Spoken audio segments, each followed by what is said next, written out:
Okay.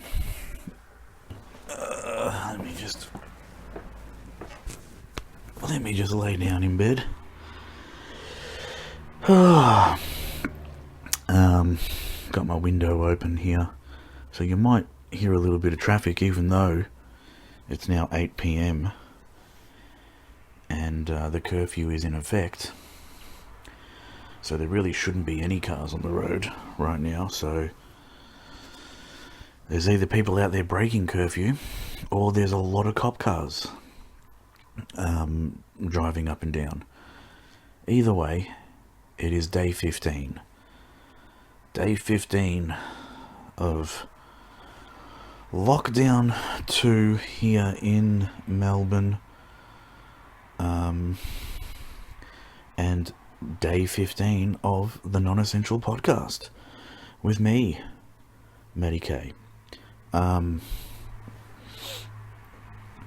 Probably going to keep this pretty short today, only because I'm in the middle of doing something. Well, I was in the middle of doing something when I looked at the time and I thought, oh fuck, I better record today's episode quickly so I can get back to what I'm doing. I'm not going to tell you what it is I'm doing, but you'll find out all in good time. Woke up a bit late today. My day's only a few hours old. And I think I might have mentioned this on one of the first episodes. I think as far as having, the next, 4 weeks fly by, I think the trick is to actually just stay up all night. I think it's during the daytime where, you're looking sort of outside, and I think, today was a relatively nice day, I think. The rest of the week's supposed to be pretty shit weather-wise, but, when you're looking out the window and you see the sun is shining and it's a beautiful day, and we're, that springtime weather is approaching, I think that's what can kind of get you down about this whole lockdown thing. So if you just sleep all day and wake up as late as you can, and sort of just live your life over the next month in those curfew hours, I think you'll find that it'll go a lot quicker the next 4 weeks. So yeah, now that I've said that though, I'll probably go to sleep at, pretty early tonight, and probably wake up early and feel like shit all day and just want to get outside. That's the thing, I still haven't gone for any type of exercise really since what was it, since the extended lockdown was announced, 2 weeks ago or whatever. So still haven't gone for, a proper kind of walk or anything like that. I think I've only actually left the house to go to the supermarket on maybe 3 occasions now. So yeah, it's fucking shit. I was thinking about this last night. I was sort of looking at the calendars, looking at how much time we've got left, and if this lockdown does end on the 13th of September, which we're all hoping it does, and I think it will, and I think legally it has to, unless some new laws get passed, before that time. I think that last week before, like the week of the 13th, when it all ends in about 4 weeks' time, I think that's going to be the longest week of all of them. I feel I just that one's going to fucking drag, I reckon, because the finish line is in sight. So it's just every hour is going to feel like 5, so yeah, it's just gonna, everyone I think is just gonna be biting their fingernails all the way down to that sort of, that white little sort of semicircle that you have. I'm looking at my fingernails now and I can't actually see it. Oh, I can see little ones. Should they be bigger? I don't know. Does this mean I'm dying? Your fingernails apparently can give you a lot of a heads up about diseases you might have. Like if you have a black line, I've heard, running sort of vertically down your fingernail, apparently that's a sign of like you got some health issues. And I actually have a black line on my right thumb. It's been there for ages, and occasionally I look at it like I'm doing right now, and I worry like I'm doing right now, thinking like, what kind of health issues do I have here? Am I about to die? I hope not.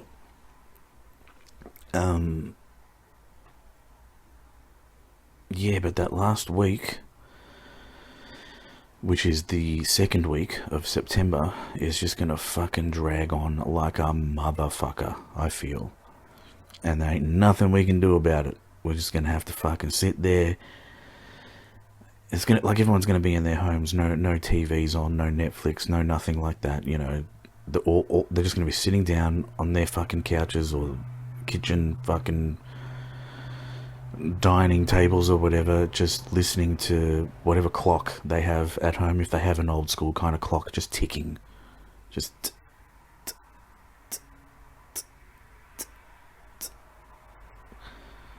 that was more of a hi-hat, wasn't it, from a drum kit? It was probably, a clock would be more like a...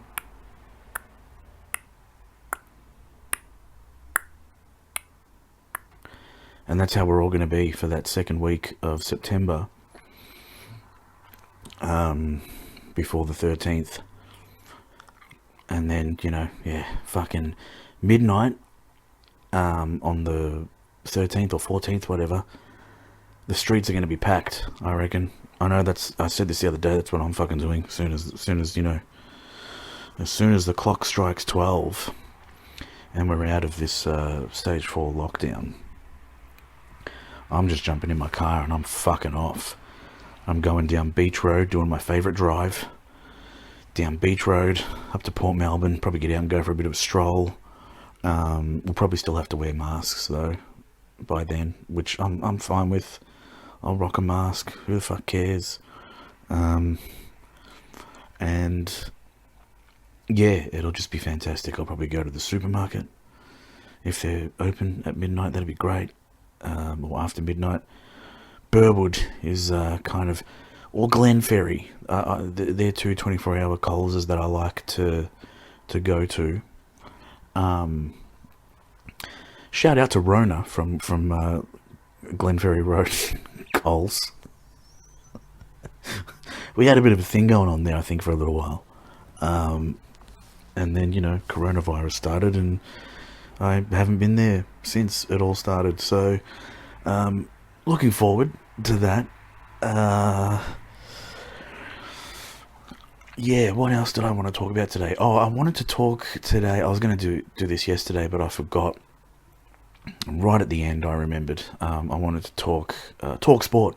Wanted to talk sport because it's one of the things that I enjoy in life, and it's one of those things that's been keeping a lot of us sane in this time in history. Sport is still kind of going on, albeit a little bit differently. There's not a lot of crowds or anything like that. The NBA is an interesting one. I don't know if anyone's sort of been watching some NBA, but the NBA without a crowd looks like the NBL. That's not to say that the NBL don't get crowds, because they do. The NBL does all right, but it's just so different. The NBA, you're used to just watching arenas and stadiums that are full. The Lakers play to a full house all the fucking time. Boston at the TD Garden play in front of a full house all the time. The Knicks, in New York, Madison Square Garden, full house all the time. And now, I think the whole league, I think every team in the league is I think they're in one state, playing at this one place, and it's just kind of weird. There's no crowd, and it's not even like a proper kind of stadium or arena. It's like a hall. I don't know how to explain it, but it's weird. But the footy the other night, I wanted to mention the footy, the Carlton game. Carlton and who the fuck did they play? Was it Port? Anyway, Jack, was it Jack? Is his name Jack Nunes? Lining up for goal after the siren there and just nailing it from about 50 out with a drop punt too, I might add. I'm sick of this fucking around the corner shit.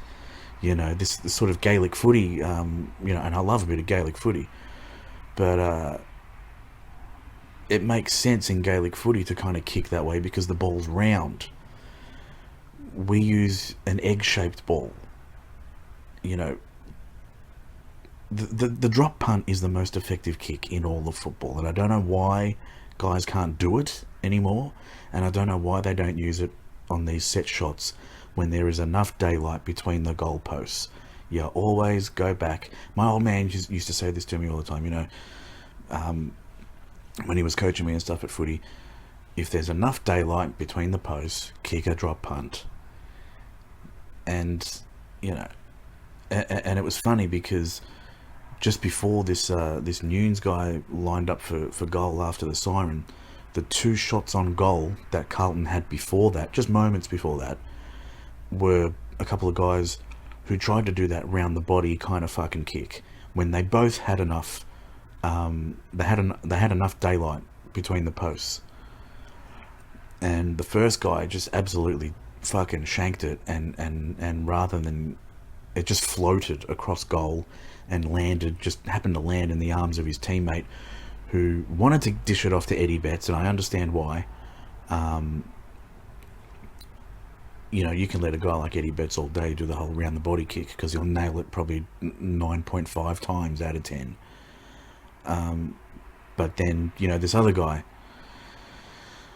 tried to do that round the body fucking thing and it didn't work either. So it's not effective. I don't know why they're doing it, and it's annoying to watch. Maybe I'm just old school. But then Jack Nunes, who, before he had this shot at goal, that's a big truck going past. Before he had this shot at goal, I had my eyes on him during the game because he's we spoke last night about mullets and how I just hate them. This Jack Nunes kid rocking a 90s fucking undercut, and I was like, I like it. I like that. I like that the undercut appears to be coming back. It's good. And then he went back and he just fucking nailed it straight as an arrow from the boundary line, 50 meters out. He should have kicked the fucking cameraman. Like, how many times did he have to tell the fucking cameraman to move out of the way? I would have lost my shit at the cameraman. I would have said, get the fuck out of the fucking way. I'm about to fucking line up for goal and win the game, and you're going to fuck it up for me. So he goes back, lines up. There's 10 guys on the mark, and just ice cool. Just fucking nailed it. So that was pretty cool from the weekend. Another thing I wanted to talk about was the UFC. I don't know if there's any fight fans out there. I consider myself a bit of a fight fan, though. The UFC is one of the things that I sort of YouTube the most. It's been a bit weird, though, since this whole sort of coronavirus thing started, because they're not fighting in front of an arena full of people either, so it's a bit weird, and kind of a little bit hard to get into. I haven't actually seen I don't really see any of the pay-per-views really, unless I can find like some sort of illegal pirated version floating around online. I don't go and buy them. But I know that Stipe Miocic won the heavyweight bout against Daniel DC Cormier. Cormier, I like to say it like that. And sort of cementing his spot as kind of the greatest heavyweight of all time. No one's defended the belt more times than him, and I think he has family in Australia as well. Stipe. DC as well, if you don't know, actually started his MMA career in Australia. I don't know if anybody was aware of that. But apparently he did. I read last night. Trying to make it sound like I knew that forever. But the thing that really kind of like, I was watching the countdown on YouTube, and I watched all the embeddeds, and they're weighing in, and this is the heavyweight title, right? And the weight limit in the heavyweight division of the UFC is 205 pounds, between 205 pounds and 260 pounds. And going back to kind of what I was talking about the other night about how much of a fat cunt I am right now, I'm 7 pounds off not even being able to fight in the heavyweight division of the UFC. 7 pounds and a whole lot of skill when it comes to mixed martial arts. I don't have any skill in it. I mean, I've got a bit of power behind my punch, but that's because I'm 253 pounds and a fat cunt. So I'm actually heavier right now than the two combatants were in the heavyweight title fight on the weekend in the UFC. I'm heavier right now than both Stipe and DC. And it's not even the first time I've been heavier than the two people in the heavyweight title fight before. So that's how fat I am. Lockdown needs to come to an end so I can get out and go for at least a walk again, start walking again, and start running again, and maybe try and melt some fat off. I know that I can still go out for an hour a day and exercise like I'm in prison. You get an hour in the fucking yard, but I haven't been doing any of that. I'm not taking my chances with this whole fucking COVID shit, and I say that as someone who has their window open right now, and it's night time, and apparently that's when the virus is most active, at night. So yeah, the point of the last nearly 10 minutes is, yet again, I am a fat cunt.